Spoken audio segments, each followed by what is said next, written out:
Good morning po sa lahat ng mga kalapatids. Yan. At ngayon ay narito naman tayo uli para ipakilala ko naman sa inyo yung ating yung kalapati na pinaliguan natin kahapon. Yan. So yan po sila. Yan. Pantail po ang tawag po sa uri ng kalapati na ito. Yan. So maganda klase kalapati po yan. Yan. No, yan. So yan. Pareho po silang puti, no? Yan.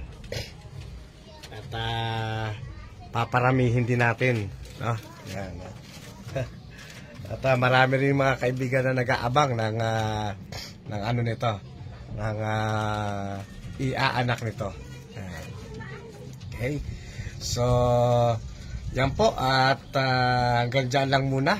At least ipakilala ko na sa inyo yung ating pong kalapati na yan. Ano? Alright. So, good morning po ulit. At miss pa sa inyong lahat.